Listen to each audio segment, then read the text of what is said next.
Hey, you're listening to episode 141 of the Keto Diet Podcast, and today I want to chat with you guys about Keto Crotch and overall vaginal health. And I posted about this on Instagram stories back at the beginning of March when everyone was going crazy over this Keto Crotch thing. And if you don't know what Keto Crotch is, I'll explain it in a moment. And I wanted to put together this episode based on the questions you had and also to just chat about vaginal health, because I think a lot of us are ashamed of our vaginas, and I just don't think it's anything we need to totally freak out about. If you have questions about today's content, you can go to healthfulpursuit.com/contact and ask me. And today's podcast extra and transcript, including all the bonus links and resources, can be found at healthfulpursuit.com/podcast/E141. And I've got one cool thing for you today, and that is that April 9th is a very, very special day to me and will probably be forever because my newest cookbook, the Keto Diet Cookbook, hits shelves. And I'm pretty excited about it. Now, if you've already pre-ordered a copy, thank you. Pre-ordering is so important. And if you haven't already, I am going to explain a little bit behind the Keto Diet Cookbook so you can make a decision on whether or not it would be good for you.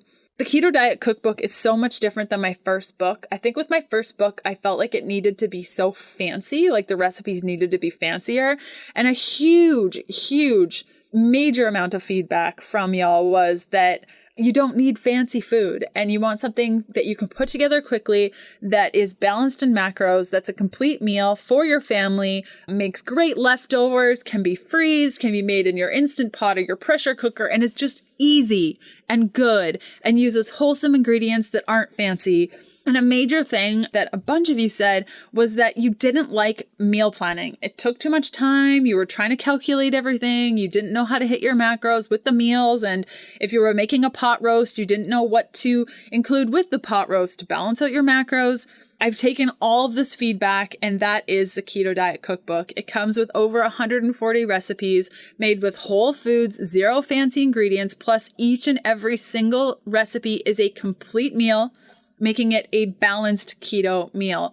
All the macros are calculated perfectly, and I've put together a meal planning system. So you just put in your details, it spits out a meal planning combination that fits your goals and your hunger level, and then you just follow along the different colored guides throughout the book to make your meal plans. I did a little test run of building out some meal plans, and each meal plan took between 3 and 5 minutes for an entire week of breakfast, lunch, dinner on the ketogenic diet. I was pretty impressed. So if you want to pre-order, you can go to ketodietbook.com. And if you pre-order before April 8th, you are entered to win a $500 keto pantry bundle complete with everything you need to make fat burning your number one priority. And if you're in Canada, this giveaway is open to you too, only I can't get all the goodies over to you. So instead, you're entered to win a $600 gift card to Amazon.ca. I mean, the things you could buy for $600. It's just incredible. You can check out all the pre-order options at ketodietbook.com. And once you've pre-ordered, head back to ketodietbook.com before April 8th. Click on the free with your copy link at the top of the page, enter your details, and you will be entered to win. Okay, let's do this thing. Welcome to the Keto Diet Podcast, the show all about keto for women so you can burn fat, balance your hormones, and heal your body. If you're new around these parts, I'm Leanne Vogel. You may know me as the international best-selling author of The Keto Diet and author of the upcoming paperback book, Keto for Women, where I'm showing you how to take charge of the imbalances that are ruling your life so you can discover your happy weight in 3 easy steps. Or you may know me as the nutritionist that likes dipping pork rinds in avocado oil mayo. I'm so glad you're here with me today, and thanks so much for listening. So as I mentioned, today we're going to be talking about Keto Crotch. And if you don't know what Keto Crotch is, basically it's this phenomenon that's going around on the internet saying that when you start eating keto, your vagina starts smelling really bad and never goes away.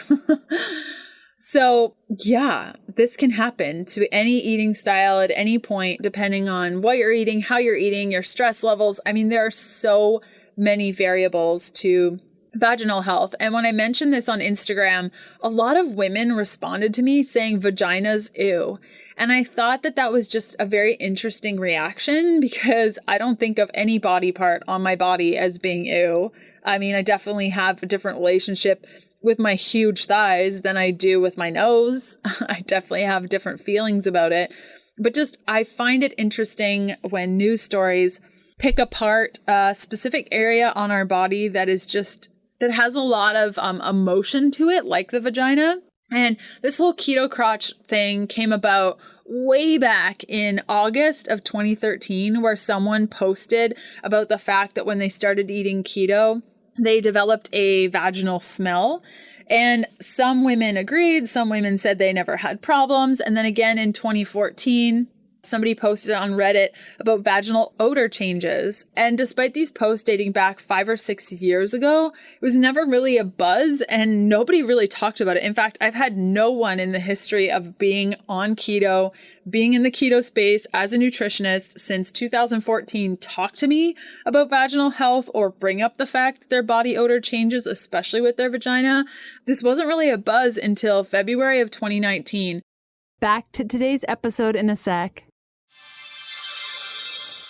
Key Life is a sponsor of the podcast, and they make one of the most wholesome, delicious, low-carb, totally keto pizza crusts out there. In fact, they may be the only company that makes whole food-based pizza crust mix for us keto folks. Yeah, there are other brands out there that make pizza crust mix, quote unquote, but they're either too sweet, too coconutty, they taste more like shortbread than actual pizza, or you have to add a ton of eggs to the mix to make it work, jacking up the overall cost of making a simple keto pizza at home. This is why I love Key Life Keto Pizza Crust Mix. Just add water. In less than 40 minutes, you'll have a tasty, organic, low-carb pizza flatbread, golden brown, and low-carb. Made with organic flaxseed, organic almonds, organic cashews, grass-fed collagen peptides, grass-fed gelatin, dried chia seeds, sea salt, and that's it. I love putting salami, chicken, capers, and bacon on mine. What's your favorite pizza combo? Try yours today by going to healthfulpursuit.com/KE and use the coupon code Leanne10 for 10% off. Unsure of the link? Simply check out today's show notes for all the details. Okay, back to today's episode. So there are a lot of stories going around about how keto crotch came about, if it's a problem, what we should do about it. But I thought it was really interesting that in February, Weight Watchers stock dropped more than 30%. And a bunch of people on the internet are actually saying that Weight Watchers brought up this story on keto crotch because women who had been following Weight Watchers found that the ketogenic diet worked better. And there was this whole story on the internet about it. And a lot of people are suspecting that Weight Watchers actually brought up this story again to try to push people from keto back to Weight Watchers. They ran a bunch of ads along the stories that were bringing up keto crotch as a way to perhaps bring in more people into their program. Now, we don't know this, but that's what a bunch of people are saying about why keto crotch was brought back up. And this keto crotch story has been picked up by Women's Health, Mag.com, Forbes, Refinery29, Huffington Post. And when I looked at the Women's Health post, I read a lot of these posts just to kind of understand where this keto crotch thing was coming from. I spoke to a lot of women and asked them because I didn't experience this when I went keto. I did experience a change in body odor, specifically my armpits stunk for like 3 weeks. In order to get over that, I used Dr. Bronner's soap and I used charcoal face mask on my armpits, and that helped a lot. And then I just drank a lot of water, had a lot of lemon juice, and it just went away. And I wasn't able to find any women whose vaginas started smelling quite considerably on keto. Now, that's not to say that it doesn't happen. And we're going to get to ways that you can address this if you have found that your vaginal odor and your vaginal health has changed since you've gone keto, because this isn't a normal thing. And we need to understand that vaginal health is important. And I think it's challenging when all these news stories start being posted about keto crotch and really preying on women's insecurities publicly like this. It can be really damaging for women. And it's unfortunate that it came across this way and that we had to use keto crotch, which is I feel like such a derogatory term to explain something that women are already super insecure about. And in the Women's Health post, At the very beginning of this post, it said, to make one thing super clear first, there's no research confirming that keto crotch is in fact a thing. But then they go on to talk about when the body is in ketosis, aka it breaks down fat for fuel instead of carbs. It produces ketones, chemicals like acetoacetate, beta-hydroxybutyrate, and acetone. But because your body produces more of them on the ketogenic diet, the excess can make your poop, pee, and breath a little more smelly, again like nail polish remover. It's true that during your transition to keto, you may experience changes to your bodily smells, like I mentioned, and this usually goes away after your body becomes fat adapted. Now, also in this article, at the very end of the article, they said this is a keto danger. It just confirms that you shouldn't go keto. But they started the article by saying that there's no research on it and they couldn't back up any of the claims. So this goes back to how important it is that when we see information on the internet that we assess ourselves based on the information that we're taking in. So take a step back. Ask yourself, has my vaginal health changed since I went keto? Yes or no? If it has, for the positive, yes. For the negative, no. Has it changed negatively? Yes. Okay. So how can we approach this in a healthful way instead of freaking out? Back to today's episode in a sec. Today's show is brought to you by Four Sigmatic. Years ago, I was addicted to caffeine and it wasn't pretty. Multiple pots of coffee is what got me through the day. And if I didn't have enough, I'd suffer through headaches. If you want to get off the caffeine roller coaster like I did, try Four Sigmatic coffee. It has half the caffeine of the other stuff, but tastes like the real deal. What's the secret? Think of it like a 50-50 mix of coffee and unicorn dust brought to you by the power of mushrooms. Mushrooms have been used in traditional Chinese medicine for centuries to treat fatigue, sickness, kidney disease, and low sex drive. Their coffee is a blend of organic Arabica coffee and mushrooms focused on increasing brain power, lowering stress, energy boosting, and more. You can use the coupon code KETO for 15% off all things at foursigmatic.com/keto. Unsure of the link? Check out today's show notes for all the details. Okay, back to today's episode. And also, if there's any men listening, if you read a story about vaginas, it's probably not a good thing to bring up a woman's vagina in a meeting room of people like, hey, you heard of this keto crotch thing? This has been a real thing. A bunch of women have reached out to me on this over the last couple of weeks. I just really, it just makes me so upset. So let's talk about addressing smells, vaginal health, and how to address our vaginal health from any angle, really, regardless if you're keto or not. When I was younger, I dealt with a lot of HPV issues. My vaginal health was definitely not the best. At that time, I was really ashamed of it, and a lot of shame built up about that, of not having, I felt like it was not having proper hygiene, and I beat myself up over it. But looking back, I really wasn't eating that well. And the major thing that made such a huge difference on my personal vaginal health was supplementing with B complex. Now, any brand will do. I use the brand AOR. You can find out more details on my favorite supplements and things that I use by going to healthfulpursuit.com/favorites. So B vitamins made a really big difference. Also eating alkaline foods, so leafy greens.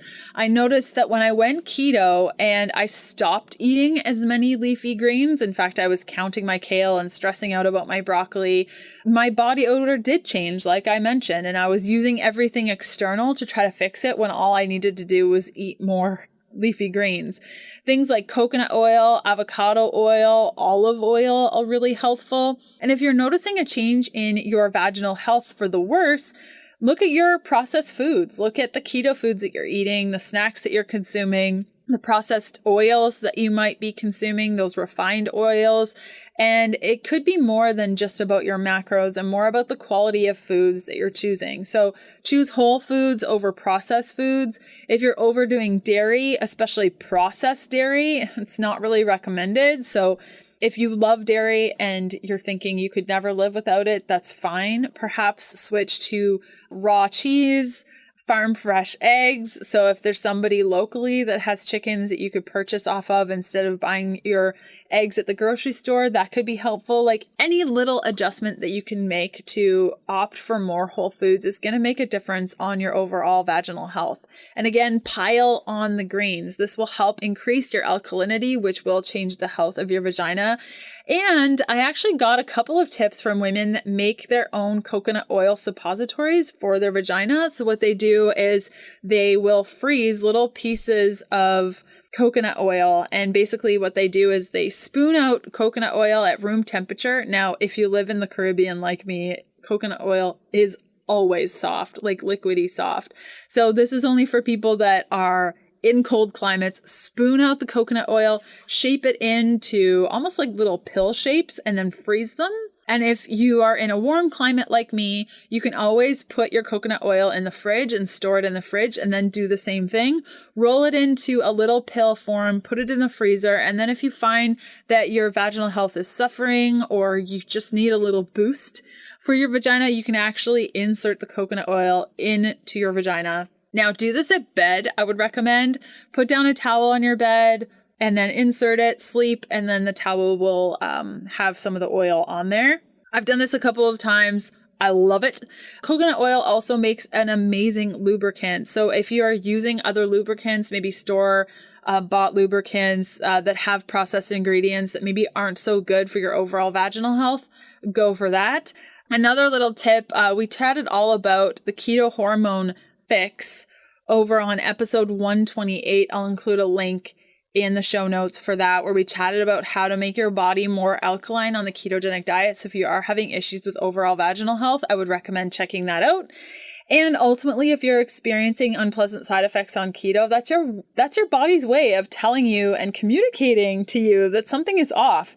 And it's generally just a matter of tweaking a couple of little things. And if you're looking for more tweaks and you're feeling a little lost, especially keto for women, I'm in the process of writing my third paperback book, Keto for Women. You can find out more details by going to ketoforwomen.com. And I hope that today's episode was super helpful. And just know that having a vagina, caring for your vagina, there's nothing to be ashamed about. And I think the more we chat about this stuff, the more we don't have to feel shame about the fact that sometimes we need a little help in the vaginal department. Okay, I hope you guys have a wonderful day, and I will see you in a couple of days. Okay, bye.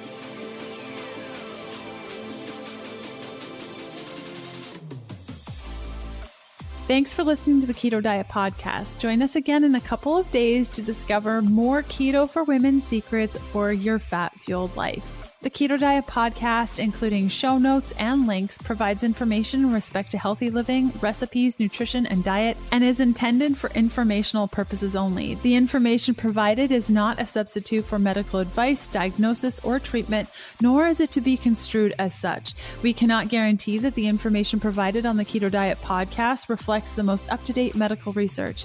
Information is provided without any representations or warranties of any kind. Please consult a qualified physician for medical advice, and always seek the advice of a qualified healthcare provider with any questions you may have regarding your health and nutrition program.